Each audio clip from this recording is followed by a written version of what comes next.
Hey there, this is Matt once again. Welcome back to another video. And this is thanks to one of my dearest friends, Efree.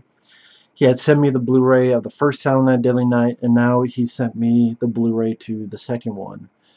I reviewed all of these movies on my channel, so if you want to hear more, feel free to check them out. This is my personal favorite of the franchise. If you want to know why, feel free to check out my review for it. Because I really liked Eric Freeman. Alright, Doc? I thought he was a very entertaining performance. And I gotta say, this is one of the best Blu-rays of the year.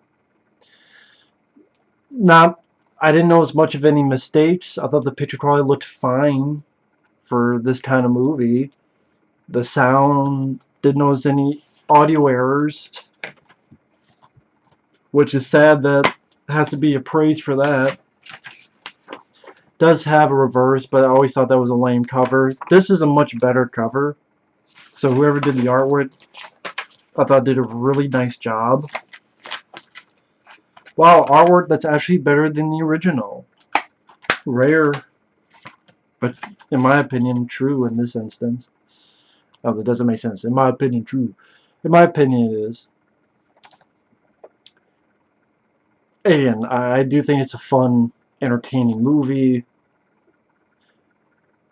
Now, this is not really about the movie itself, since I already did that video. This is more about the features. Now, like I said, it's from 2K of an archival theatrical print. It's not going to look as good as the first movie. Just think they actually went back to the print and made it look really good. So it's a step down from that, but I still thought it looked fine.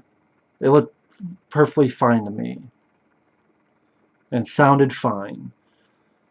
You have the old commentary track from the DVD, and then you have a new one hosted by this guy named Justin Beam. I thought he did a good job moderating it. You get the conversation flowing. There's no dead air. And you have the director co-writer Lee Harry, actors Eric Freeman and James Newman. They're all in the same room. A pretty interesting commentary. It's not a jokey commentary. It's not them just making fun of the film. It's not, oh, we're going to have a lot of laughs. They really talk about the details of making the film. Why Eric Freeman, how he found out about what was going on, because he was low profile for a while. I thought it was a pretty good commentary track. Other features, you have an 8-minute film, Ricky Today, which is him as the character Ricky in sort of this asylum again. He's being filmed and he's talking. And he's not doing the whole eyebrow thing and being purposely over the top, which maybe some people would be disappointed about, but at the same time, if he did do that, then you would just think, oh, he's really, yeah, winking, so it was interesting to see. You also have a trailer. I Don't Sleep, an extended interview with makeup effects artist Christopher Biggs, which this is like an hour and 2 minutes long and pretty much goes over his career, where he worked with Roger Corman, worked on films like Scalps, Ghoulies, Critters, Elm Street 4, Teen Wolf. He has a fun story about Michael J. Fox on it. His work on the Goonies, going to digital work. That was a pretty interesting interview. Some nice nuggets of information, like working with New Line Cinema, and apparently at one point New Line Cinema, during that 80s time, bought the rights to Ghost Rider, and he spent 3 months doing tests to do a Ghost Rider flaming head, which was, I've never heard that before. New Line Cinema Ghost Rider in the 80s? That would have been interesting. Also, there was pre-production for a live-action version of Toxic Crusaders. Not the movie Toxic Avenger, a live-action version of the cartoon Toxic Crusaders. Because I guess somehow New Line Cinema owned that. And there was going to be a live-action version of that cartoon, and there was pre-production of it. If you did that cartoon, and New Line Cinema was doing it and not fucking Lloyd Kaufman, I actually would have been intrigued by that. I really would. But then by the time they're going to make it, the show got canceled. So, like, those are the biggest nuggets of information I got from it. But again, a lot of nice bits of backstory, tells of his career. That was very intriguing watch. You also have 20 minutes at locations called Garbage Days Are Here Again.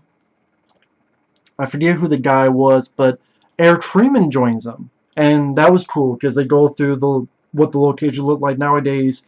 And Eric Freeman gives his thoughts or his, again, nuggets of information about each scene and where it was shot. I'm not sure why Sean Clark is absent now whenever they do these location stuff. Do they just now want to work with Sean Clark again? Like, what's the deal? Is Sean Clark busy? What's he doing? Like, what is his job? I'm curious. Like, you would see him almost everywhere when it deals with location stuff. Now you never see him. It seemed like he always worked with Scream Factory. Now it's like he never does. What the fuck is going on? Like, the reason they do location stuff is because of Horror's Hallowed Grounds. And they, he started that shit in a way. Maybe I'm wrong, but did they really go to the locations of today before Horror's Hallowed Grounds? I mean, granted, I should say, fans do and they film it. But I don't remember being kind of popular until he started doing it. Blu-ray wise.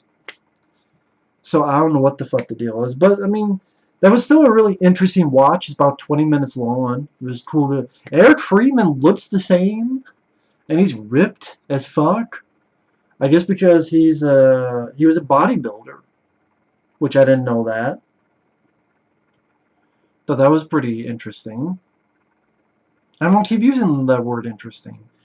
And then the big feature is Sleigh Bells Ring Again, the story of Silent Night, Deadly Night Part 2, which is an hour and 14 minutes long.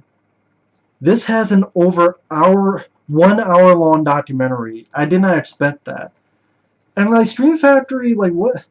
This is a good way. It's not a complaint, but it's a good thing. Normally, they're not doing hour-long documentaries, but now, fucking Urban Legends, if you add it all up, it's over an hour. Critters 1 and 2 is over an hour. This is over an hour. And we go, where was this when you were doing, like, I Come in Peace? Why couldn't someone do this for I Come in Peace instead of being only 24 minutes long? Where's the over hour long for that? Look at the locations and all that stuff for I Come in Peace. And some of these other movies.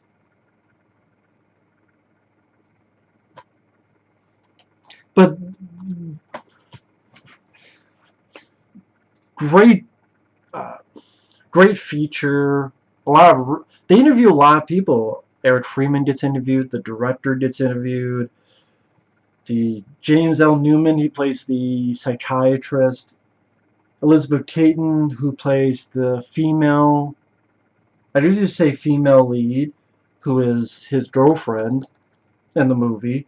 She gets interviewed. She seems very sweet. I fucking didn't realize, maybe because it says Elizabeth Caton, but it's really Elizabeth Catan. That's the girl from Friday the 13th Part 7, The New Blood, where she's a bit perky, and I'm like, why does she look so familiar? I'm like, and her name is not Elizabeth Caton, like it says on here. It's a different, I'm like, holy shit, she's from Friday the 13th Part 7, The New Blood. I didn't fucking know that. Just during the interview, she's talking about how, oh yeah, she's signing for Friday the 13th. I'm like, signing for Friday the 13th? What are you talking about? And I'm like, oh shit, you were in The New Blood. I want to look up, like, what is her character name? I'll type on YouTube, it'll fucking show it, because they'll probably have, like, every death scene on YouTube.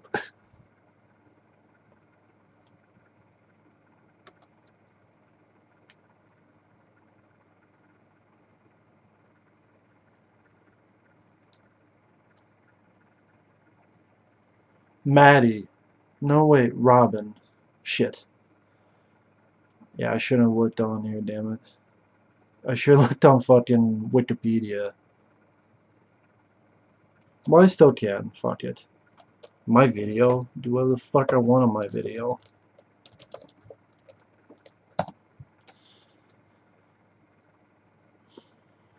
Just go, yeah, type Friday 13 Part 7, go down, and it is Robin. She played the character Robin. Yeah, she's like, who the hell? Oh, okay, I remember now. So yeah, she gets interviewed. Christopher Biggs, who worked on a little bit of the effects, he's interviewed. Even like the guy who played Ricky when he was 15, he's interviewed. The rent-a-cop who gets shot in the head, he's even interviewed. I mean, they really did an in-depth job on this. And I definitely give credit where credit's due. They tell about the whole idea behind it, that it was the job was to re-edit the first film and try to maybe release it as a different movie since the first movie got out of theaters so quickly. It's like, well, we don't want to lose that money. Let's re-edit this and we'll maybe call it a different movie. It's like, no, let's shoot some more footage and just call it a sequel. I think it was like $100,000 and I think 7 days at most that they shot, and they go through everything. They go through, you know, all the scenes they shot. I don't want to go into much detail to ruin it, any more stories for people. But one I can mention was, for this character, it was down to Eric Freeman and David Heavener. If you don't know who David Heavener is, look him up on YouTube. He did some films back in the day.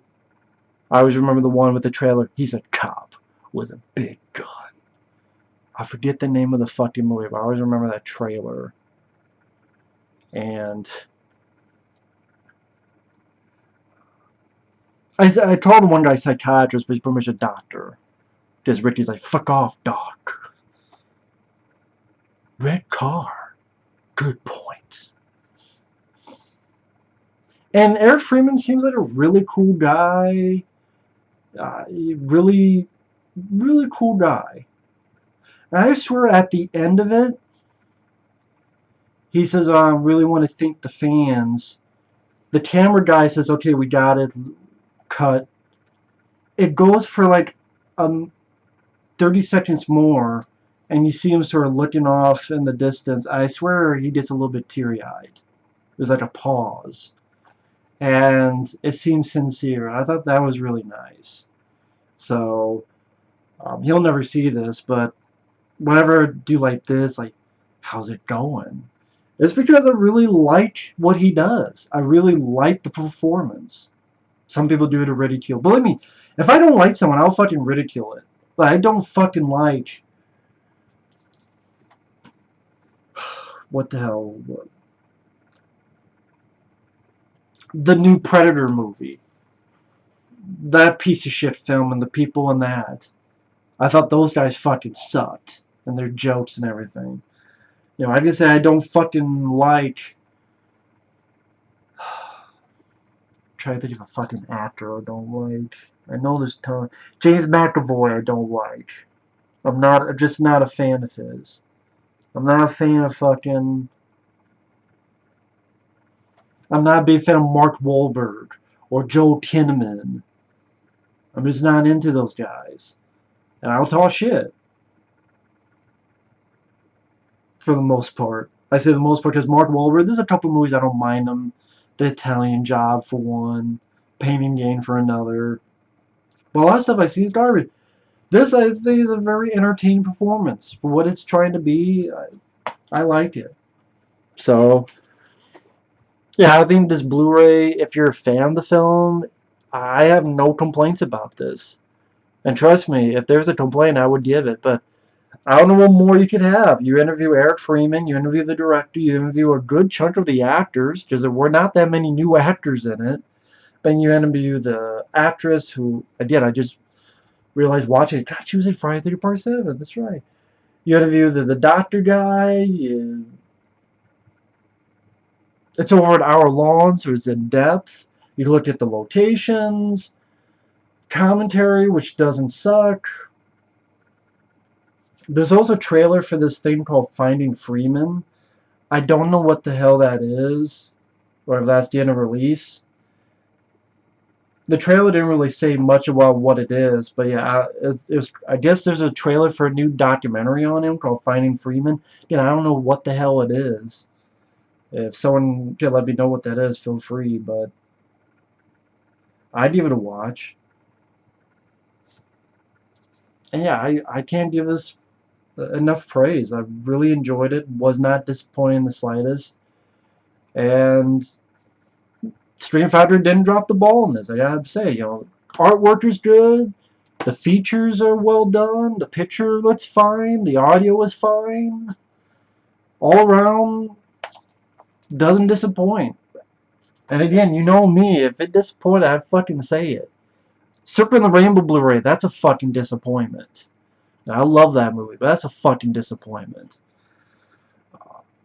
Not Stream Factory, but other ones, like Lionheart when they fucked up the audio. And you had to wait forever until they sent the right disc with the right audio.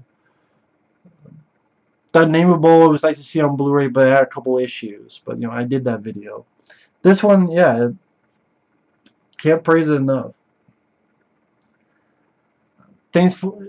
So, there you go. Thanks for watching. Take care. Thanks once again to my good friend Efree for sending this to me. It's a very nice gift. And I'll catch you later. You just have a Merry Christmas. Okay, Doc? Garbage Day.